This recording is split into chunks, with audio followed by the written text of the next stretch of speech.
É uma alegria para mim estar com vocês, depois de ouvirmos coisas tão belas, né?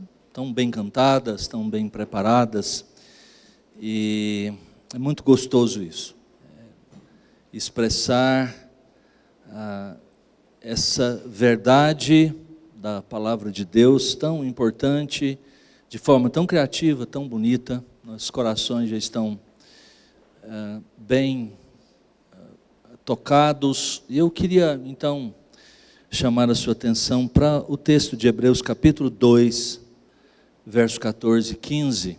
Nós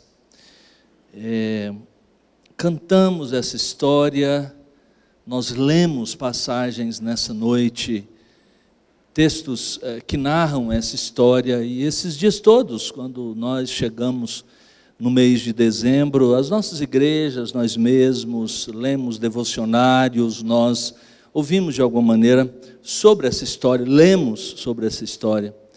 E eu queria chamar a atenção de vocês para algo que tem a ver com essa história, que toma como ponto de partida essas narrativas dos evangelhos, Mateus capítulo 1, capítulo 2, Lucas capítulo 1 e capítulo 2, de uma certa maneira, o prólogo do Evangelho de João, contam-nos essas histórias de como o Redentor nasceu, de como, humanamente falando, ele esteve conosco, e de uma forma comum, ordinária, em muitos aspectos, ele percorreu o mesmo caminho que nós percorremos, e era para ser assim mesmo, mas em alguns pontos certamente diferentes de nós.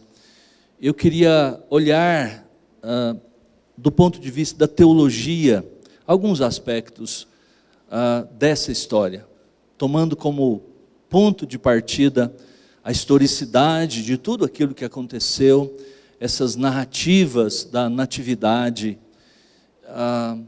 esses capítulos já mencionados. Eu queria chamar a sua atenção para esse texto de Hebreus capítulo 2, versos 14 e 15, e dizem assim: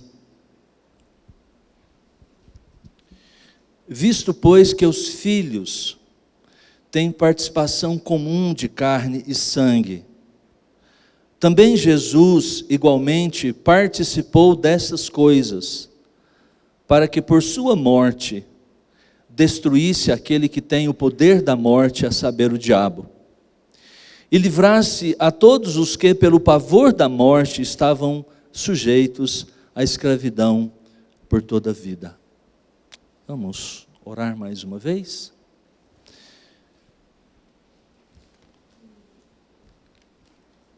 Querido Deus e Pai Celestial, a Tua palavra foi lida agora para a nossa edificação. Nós vamos discorrer sobre ela, nós vamos meditar nela, e nós vamos extrair verdades acerca do Natal, acerca do nascimento do Redentor.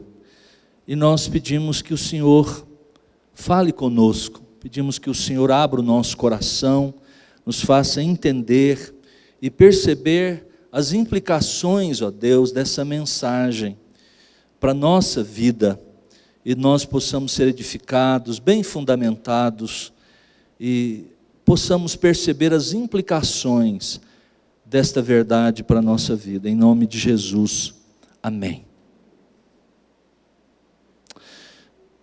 J.B. Phillips, um bispo anglicano, contemporâneo, aliás, muito amigo, inclusive, de C.S. Lewis, esse é bem mais conhecido entre nós, várias das suas obras têm sido traduzidas para a nossa língua. O J.B. Phillips também, alguém muito criativo, um autor, escritor, e talvez no Brasil seja mais conhecido por uma paráfrase do Novo Testamento, especialmente das cartas. Ele escreveu um livrinho, também foi traduzido, já há um bom tempo que a gente não percebe nas nossas prateleiras aí, das nossas livrarias. Seu Deus é pequeno demais, é o título do livro. Acho que a primeira vez publicado foi Deus e Deus, uma coisa assim, mas tem um capítulo lá, chama-se O Planeta Visitado. E lá ele imagina, né, e ele também escreve sobre, fala de maneira imaginativa, de maneira fantasiosa acerca de algumas verdades da fé cristã, como fez C.S. Lewis, como fez Tolkien. E ele imagina nesse capítulo dois anjos, um anjo mais experiente, mais graduado, e um outro anjinho que está sendo conduzido por esse anjo mais graduado pelas galáxias, pelo mundo. E eles começam a observar algumas coisas e então conversar sobre algumas coisas. Vou narrar para vocês literalmente o que está lá. Eles veem galáxias turbilhonantes e sóis flamejantes, e depois adejam através de distâncias infinitas do espaço, até que finalmente entram em certa galáxia de 500 bilhões de estrelas. Enquanto os dois se aproximam da estrela que chamamos Sol e dos seus planetas circundantes, o anjo mais velho aponta para uma esfera pequena e um tanto insignificante que se movia muito lentamente sobre o seu eixo. Ela parecia tão sem graça quanto uma bola de tênis suja para o pequeno anjo, cuja mente estava cheia do tamanho e da glória de tudo quanto vira. Quero que você observe esse planeta em particular, disse o anjo mais velho, apontando com o dedo. Bem, parece muito pequeno e um tanto sujo, disse o pequeno anjo. O que há de especial nele? Este é o planeta visitado pelo nosso grande Deus, respondeu. Você quer dizer que o nosso grande e glorioso príncipe desceu em pessoa para essa bolinha de quinta categoria? Por que ele fez uma coisa dessas? O rosto do pequeno anjo enrugou-se de desgosto. Você está me dizendo que ele desceu tão baixo para se tornar uma daquelas criaturas rastejantes e arrepiadoras daquela bola flutuante? Sim. E não penso que ele gostaria de que você as chamasse de criaturas rastejantes e arrepiantes, com esse tom de voz. Pois, por estranho que possa parecer para nós, ele as ama. Ele desceu para visitá-las, a fim de torná-las parecidas com ele. O pequeno anjo ficou pasmado, tal pensamento estava além de sua compreensão. É claro que essa é uma história, uma fantasia, e ela não é, obviamente, não é dessa forma que as coisas acontecem, há limites, é simplesmente uma história, uma fantasia, mas que nos remete para algumas questões, algumas ideias que realmente devem chamar a nossa atenção, e é para isso que essas literaturas, esse tipo de literatura serve para nós, e nós podemos, e louvamos a Deus por pessoas como essas que podem chamar a nossa atenção de verdades teológicas a partir de coisas de literatura como essas. Lucas, na verdade, também nos relata que os anjos vieram, como já lemos aqui nessa noite, para cantar glória a Deus nas maiores alturas, quando o Filho de Deus nasceu neste mundo. Há uma história de anjos, certamente, na história do Natal. Foram anjos que cantaram, foram anjos que anunciaram, inclusive para a própria mãe do nosso Redentor, Maria, a Virgem Maria. O texto que nós lemos, que eu li para os irmãos nessa noite, começa com uma expressão, visto pois, que é exatamente já na forma em que está, uma inferência daquilo que foi dito. Na verdade, esses dois versículos que eu li, e também os versos seguintes, eles trataram e continuam tratando do tema da encarnação. Não como os evangelhos fizeram, falando de maneira histórica, mas nos descrevendo de uma maneira profunda e teológica a este evento marcante na história do povo de Deus, na história do mundo, certamente. Então, visto, pois, o autor está chamando a nossa atenção para o fato de que ele dará continuidade e trará algumas implicações daquilo que ele já começou, e particularmente do versículo 5 até chegarmos ao final deste capítulo. Nestes versos nós temos uma das declarações mais profundas de todas as Escrituras sobre a encarnação de nosso Senhor Jesus Cristo, a vinda da segunda pessoa da Trindade. Ele já tratou nos versos anteriores, como mencionei, sobre a encarnação, mas mostrando, é interessante, o tema da encarnação na perspectiva de Deus,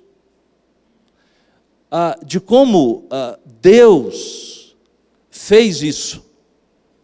Agora, nesses dois versos particularmente, e nos outros seguintes, ele mostrará a encarnação ou a sua importância em relação a nós, em relação à humanidade.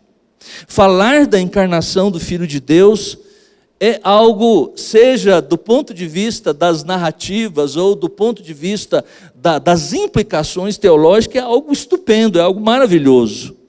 E várias coisas se destacam nesse texto e que eu quero descrever, levantar com os irmãos e trazer algumas implicações. Primeira delas, esse texto nos apresenta a necessidade da encarnação. As primeiras palavras do verso de número 14 nos informam exatamente sobre isso. Era, eu diria, absolutamente necessária a encarnação. Era absolutamente necessário que Deus, o Deus imenso, o Deus que é luz, o Deus que não pode ser descrito e ser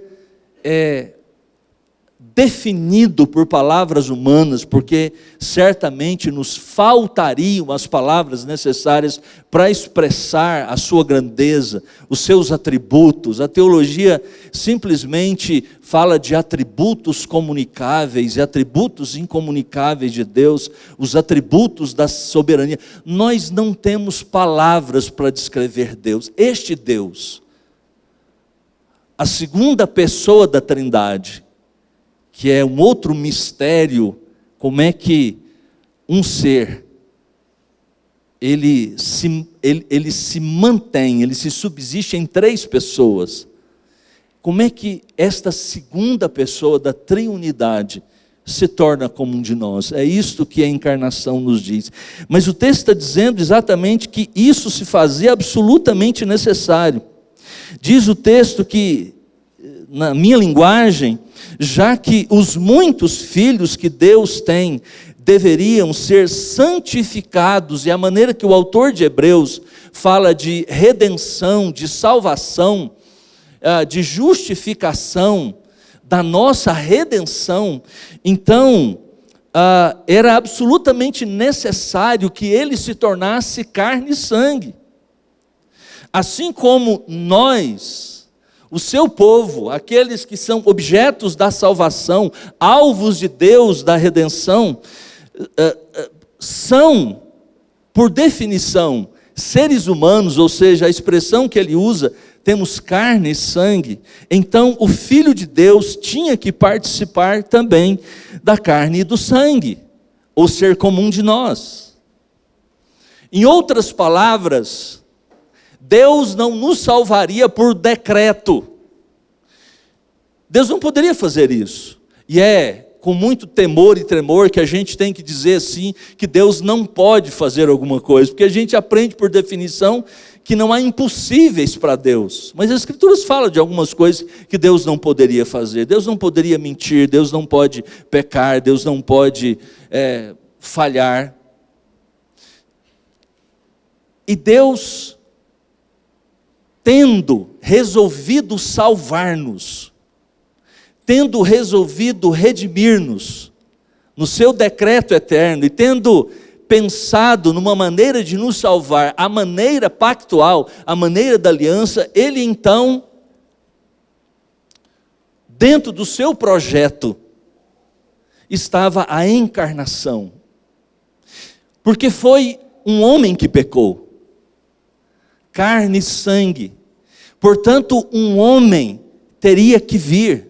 Daí a grande necessidade da encarnação. Se não fosse a encarnação, se a segunda pessoa da Trindade não tivesse resolvido por si mesmo oferecer-se ao Pai para cumprir o plano, e o Pai, segundo a sua boa vontade, quando somente existia a triunidade, Pai, Filho e Espírito Santo, eles na eterna comunhão da eternidade. Isso é mistério em cima de mistério, mas é exatamente isso, quando somente eles existiam. O Deus único, subsistindo em 3 pessoas distintas, Ele resolveu e tornou esse plano efetivamente na história, criando o mundo, criando os homens e desenvolvendo o seu plano tal qual está ocorrendo. Ele resolveu que no momento específico, segundo o Novo Testamento, na plenitude dos tempos, Deus enviou o seu Filho, nascido de mulher, nascido sob a lei. Nos ajuda um dos catecismos, os nossos belos e exatos catecismos, como por exemplo o catecismo de Heidelberg, na pergunta 16, e na sua resposta, vou usá-lo aqui, faz a seguinte pergunta: por que o mediador deve ser verdadeiro homem e homem justo? A resposta: deve ser verdadeiro homem, porque a justiça de Deus exige que o homem pague o pecado do homem. Deve ser homem justo, porque alguém que tem seus próprios pecados não pode pagar por outros. É exatamente por isso. Deus, como eu disse, não poderia simplesmente, e às vezes as pessoas perguntam, por que Deus teve que sacrificar o seu filho na cruz? Que Deus é este? Parece que Deus não é tão bom assim. Ver os sofrimentos do seu próprio filho, não são aquelas coisas que os pais gostariam de fazer com os seus filhos. Mas foi exatamente isso que Deus fez, para cumprir os seus propósitos, para salvar-nos, salvar aqueles a quem Ele mesmo escolheu, a mim e a você, que estamos aqui nessa noite. Foi um homem que pecou, a carne e sangue, por isso o nosso texto diz que Ele participou também da carne e do sangue, porque os muitos filhos, ou todos nós, somos carne e sangue, temos uma natureza humana, e isso faz parte da natureza humana. E é exatamente por isso que Ele, o Filho de Deus, encarnou-se, tornou-se como um de nós. Quem pecou foi o homem, então o homem deveria pagar o preço, não um anjo. Mas entre os homens não havia nenhum homem com condições de nos representar satisfatoriamente diante de Deus. A Bíblia fala de grandes homens, inclusive há algumas menções a alguns que foram realmente muito especiais, pessoas segundo o coração de Deus, pessoas que eram mansas, as mais mansas de toda a terra, mas estas, nenhuma delas eram perfeitas, eram justas, elas tinham pecado. Quem não tem pecado neste mundo? Por isso Deus se encarnou, assumiu a natureza humana, participou, como diz o nosso texto, da carne e do sangue. Não poderia ser um homem comum. Temos pecados e não poderíamos pagar pelos nossos próprios pecados. Essa é a importância e a absoluta necessidade da encarnação. Então, quando você olha para essas luzes, quando você chega perto do Natal e quando você olha para essas imagens dos presépios, de um bebezinho, dessa história que muitas vezes, boa parte delas são de tradições muito antigas do cristianismo, uma grande parte delas estão lá nos registros dos evangelhos. Nós devemos olhar para essas figuras, olhar para essa história e entender que por trás delas está o plano de Deus. Foi a única maneira que Deus, para ser justo e justificador, realizou a sua obra entre nós. A santidade de Deus exigiu, a veracidade de Deus exigiu que fosse tal qual aconteceu, como aconteceu. Deus não poderia simplesmente perdoar pecados, como muitas vezes nós achamos que devemos fazer, por decretão. Não é assim. Deus não poderia, Deus pecaria contra si mesmo. Alguém pecou, o pecado precisa ser punido. Ele será punido, todo pecado será punido. Será punido na pessoa do próprio pecador, quando ele não se arrependeu e creu no Evangelho. Ou na vida de um substituto. Que aquele que crê no Evangelho é substituído, é punido em Jesus Cristo. Os pecados nossos, todos, foram punidos. No céu só entra justos. No novo céu e na nova terra não entra pecado. Deus apresentou Jesus, o seu Filho, como um sacrifício pelos nossos pecados. É para isso que a encarnação existiu. É por isso que o Filho de Deus se encarnou. Em segundo lugar, esse texto também nos ensina algo sobre a natureza da encarnação.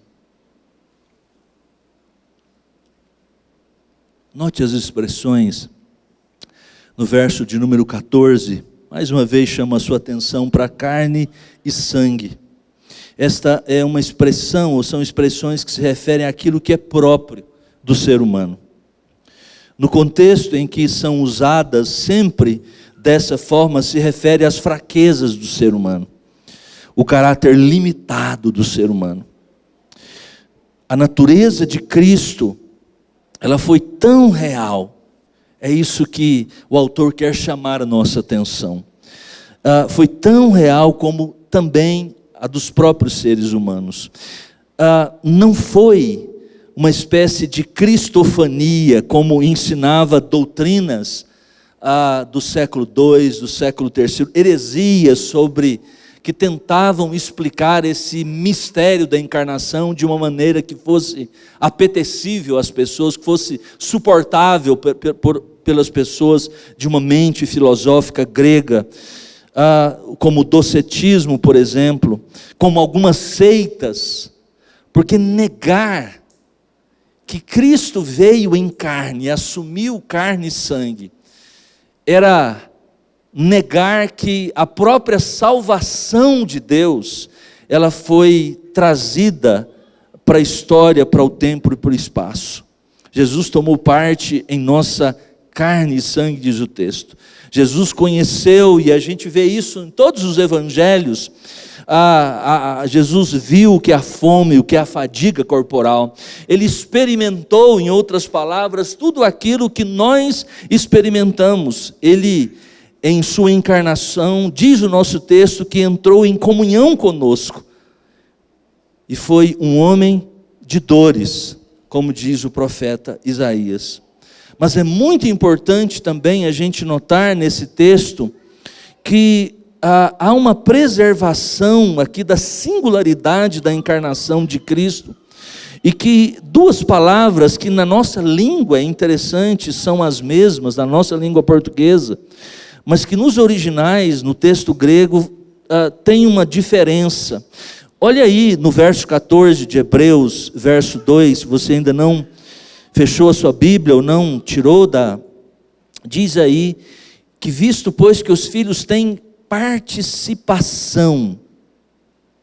Olha esse verbo, essa palavra, na verdade, substantivo comum de carne e sangue. Também Jesus igualmente participou.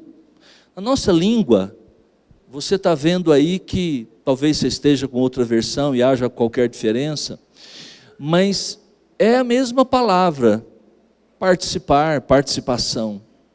É a palavra, a primeira na língua original, para comunhão. Ele teve comunhão. As características dos seres humanos é que cada um de nós partilha carne e sangue. Isso é básico à natureza. Somos seres humanos.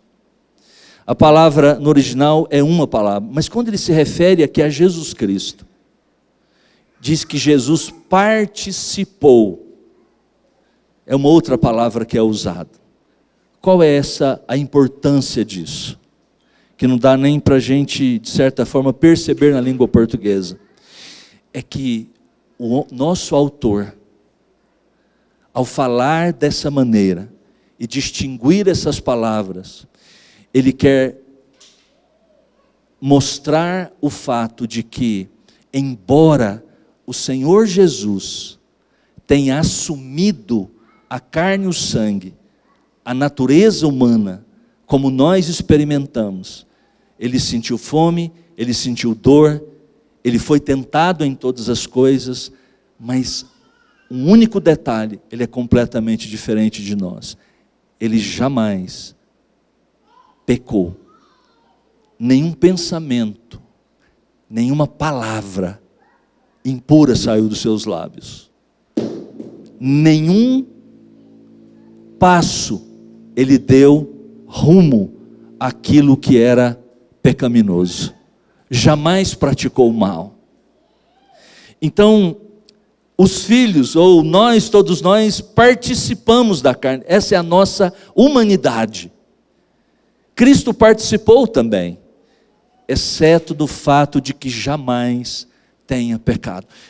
Porque se ele tivesse algum pecado, alguma falha, se tivesse cedido a qualquer uma tentação, ele não seria o suficiente Salvador que nós precisávamos. Essa é a grande diferença. O autor quer diferenciar aqui exatamente a Cristo Jesus na questão do pecado. Quando nós falamos que ele é igualzinho a todos nós, nós sempre colocamos uma vírgula e falamos o seguinte: exceto no pecado. É isso que faz toda a diferença.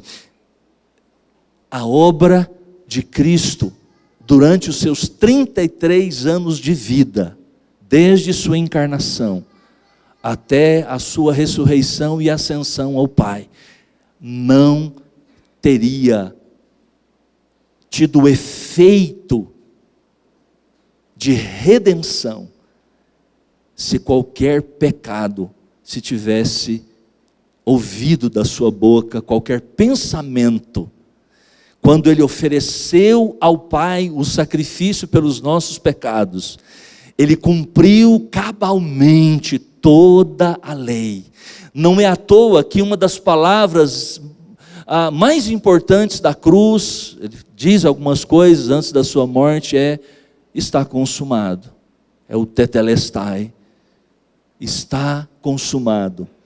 Ou seja, ele está dizendo nessa expressão que tudo aquilo que desde a eternidade Deus o incumbiu de fazer, e que sendo historicamente manifestado na carne, assumindo a natureza humana, sem nenhum pecado, cumprindo cada um dos mandamentos de Deus, que eu e você descumprimos todos os dias, por pensamentos, palavras e obras, ele tendo obedecido, ofereceu-se por nós.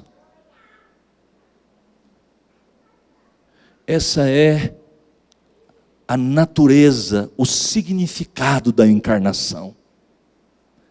Isso é o Natal.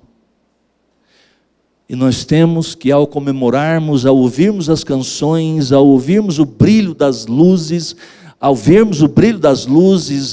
ouvirmos essas canções, nós não podemos deixar de pensar que por trás de tudo isso está Deus cumprindo o seu plano, realizando uma salvação eficiente, resolvendo o problema do nosso pecado de uma maneira cabal, plena. O resultado disso tudo é que Ele nos deu plena e poderosa salvação, ao ponto de que de fato nós podemos cantar louvores a Deus e podemos ter certeza da vida eterna, porque Ele apresentou uma obra suficiente, eficiente, por nós, por mim e por você. Em terceiro lugar, esse texto também, ele nos apresenta o propósito da encarnação. O que Ele veio fazer? Há dois propósitos aqui descritos no finalzinho do verso 14, entrando também no verso de número 15. Nos diz o texto que Ele participou dessas coisas para que por sua morte destruísse aquele que tem o poder da morte, a saber, o diabo, e livrasse a todos que pelo pavor da morte estavam na escravidão por toda a vida. Primeiro, então, o propósito da encarnação é que com isso, Ele vindo, tornando-se como de nós, assumindo a natureza humana, carne e sangue, Ele morrendo, entregando esta obra sacrificial na cruz do Calvário, Ele destruiu o poder do diabo. A palavra destruir aqui pode ser enganosa, ela não significa destruir no sentido completo. A palavra usada aqui no original significa não fazer desaparecer. Isso não é verdade. Na vida, na prática, isso não acontece. O diabo está aí, está agindo, obviamente. Mas significa que com a vinda de nosso Senhor Jesus Cristo, Ele tornou inoperante, Ele reduziu a sua força e o seu poder. E é interessante que desde Mateus, algumas expressões, até o último livro do Novo Testamento, o Apocalipse, o diabo e as suas obras, são demonstradas exatamente assim. Quando Cristo veio, o poder dele foi cerceado. Há limites. No Antigo Testamento, até a vinda de nosso Senhor Jesus Cristo, ele tinha uma espécie de poder, algumas prerrogativas que nós percebemos no Antigo Testamento. Mas com a vinda de nosso Senhor Jesus Cristo, isso teve um fim. Quando ele veio sobre a face da terra, quando ele começou o seu ministério, os demônios começam a bater em retirada. Ele os venceu ali, ou tornou o seu poder inoperante.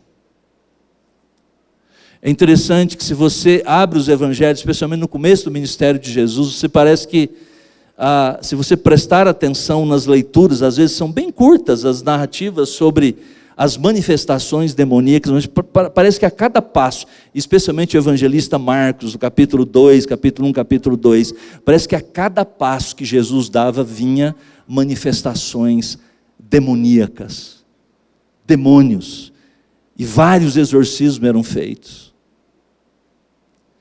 Parece que é uma espécie de paródia da encarnação. O diabo é um grande imitador. Ele nunca fez absolutamente nada, ele não é criativo, ele simplesmente, como um teólogo, ele é uma espécie de parasita. Ele está sempre usufruindo das belas coisas que Deus criou. E assim como o Filho de Deus encarnou, parece que o diabo quer fazer uma imitação disso, uma paródia daquilo que o próprio Deus fez, como sempre o diabo faz. Imitações baratas, absurdas. E por isso tomava a vida de pessoas e manifestavam-se demônios através daquelas pessoas. Mas ali está o dedo de Deus. ele expulsa demônios, ele venceu. Não é que não há poder do inimigo neste mundo, mas com a vinda de Cristo, nós entendemos que a escatologia, o fim chegou até nós. Nós estamos vivendo os últimos momentos da história. Com a vinda de Jesus, nós chamamos na escatologia que ela foi inaugurada. Diz o nosso texto que ele foi reduzido, o seu poder. O evangelho é pregado em todas as nações. Pessoas de todas as partes ouvem o evangelho e se convertem ao evangelho. Eis a maravilha, diz um comentarista. Satanás é derrotado por aquilo que ele conquistou. Ele pensou que matando Jesus, ele provocou de todas as formas, o Filho de Deus seria destruído, mas foi exatamente na morte de Cristo que ele foi destruído. Como o teólogo puritano John Owen escreve um livro que o título já diz tudo, né? A morte da morte na morte de Cristo Jesus. É bem o que está escrito aqui, um resumo desse verso, dessa ideia. A morte da morte na morte de Cristo. Não sei se você já leu aqueles contos infantis de C.S. Lewis, O Leão, a Feiticeira e o Guarda-Roupa, os contos, a série de Nárnia. Mas há um momento ali muito interessante, quando Aslan é sacrificado pela feiticeira, e há uma algazarra dos infernos ali, vamos usar a expressão, alegria, porque a feiticeira e todos os inimigos do grande Aslan, eles o prenderam, cortaram a sua juba, e brincaram com ele, e fizeram escárnios. Claro que aquilo é uma imagem do que aconteceu com o Senhor Jesus na cruz do Calvário, na visão de C.S. Lewis.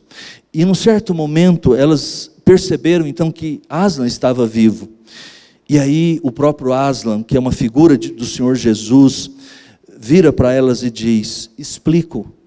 A feiticeira pode conhecer a magia profunda, mas não sabe que há outra magia ainda mais profunda.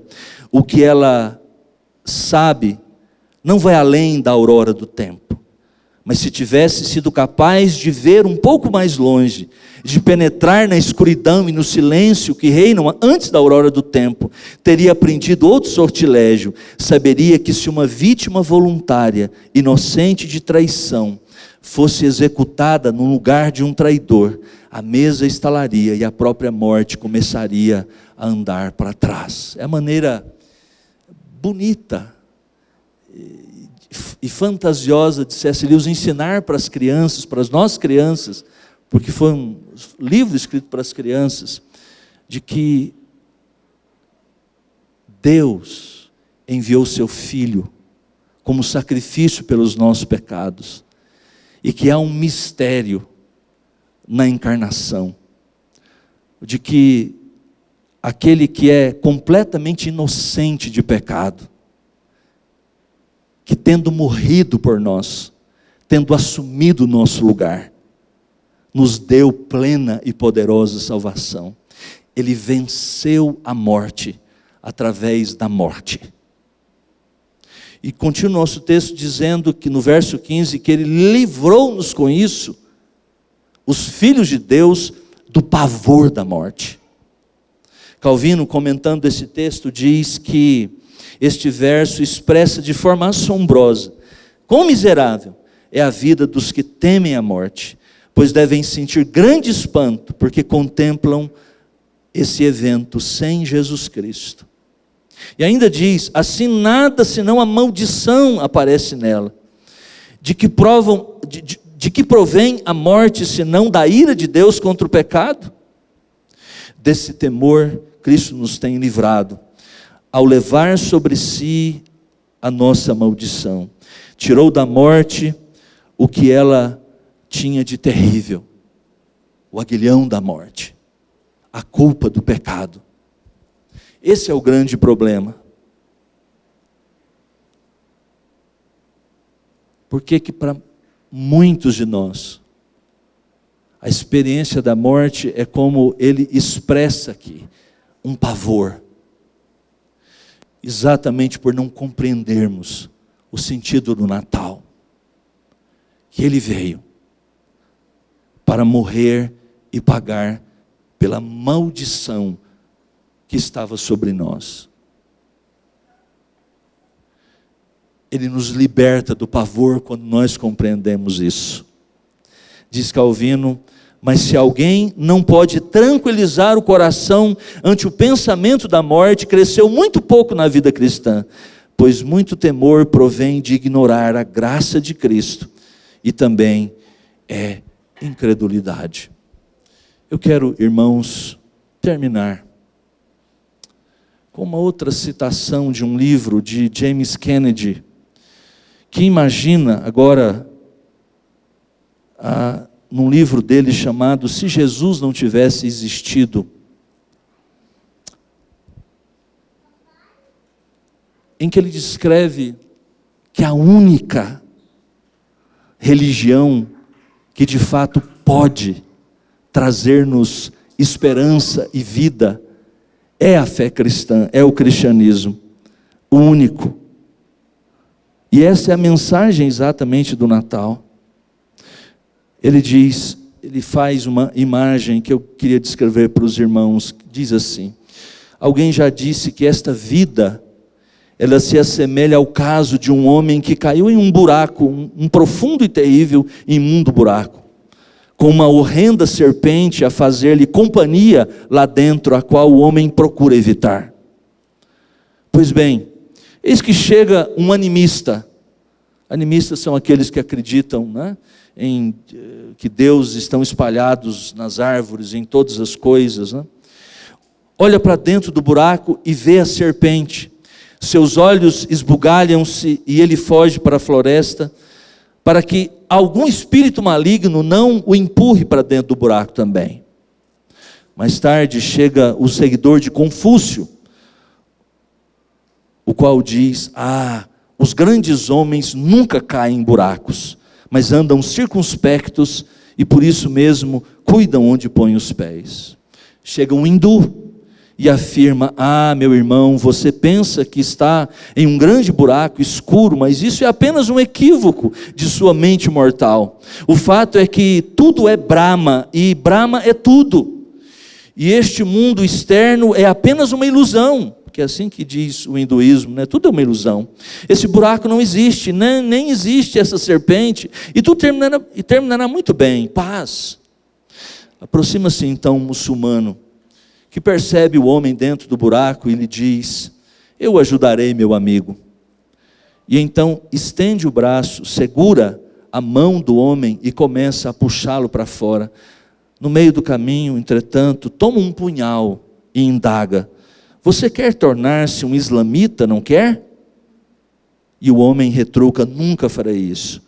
E lá se vai o homem de volta para o fundo do buraco. Depois chega um budista, o qual olha para baixo e assevera: prezado amigo, você está sofrendo tanto nesse buraco, sem saber que o motivo de seu sofrimento é que você deseja sair do mesmo. O que você precisa fazer é pôr o fim a todos os seus desejos, e então você não se importará mais por estar dentro desse buraco. Finalmente, chega Jesus e olha compassivamente para o homem no interior do buraco, naquela cova horrível e imunda. Jesus salta entre o homem e a serpente, a qual recua a feia cabeça e com um golpe fere o Salvador com suas presas em seu lado. Enquanto o veneno da serpente flui para a corrente sanguínea de Jesus, ele tira o homem do buraco. Isso, meus irmãos, é o ato de nosso Salvador. O Natal, a história do Natal, precisa fazer sentido para nós nessa direção. Essa é a diferença entre o cristianismo e todas as outras propostas religiosas que estão por aí. É a única mensagem que realmente salva, porque é a história do Deus encarnado. do Deus que visitou-nos, do Deus que foi a mais profunda miséria para experimentar a nossa miséria e para salvar-nos completamente dos nossos pecados, das nossas culpas e libertar-nos do poder da morte e do pavor da morte. Que Deus nos abençoe. Vamos orar?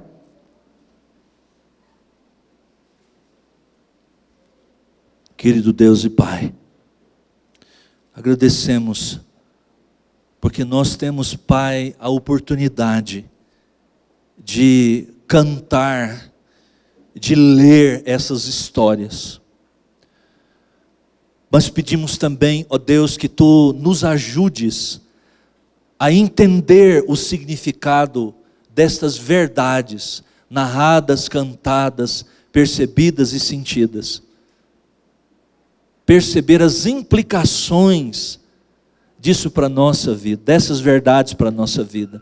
E que compreendendo-as, o Teu Espírito Santo, ó Deus, as use para trazer-nos vida, trazer-nos certeza, convicção da nossa fé. É o que te pedimos em nome de Jesus. Amém.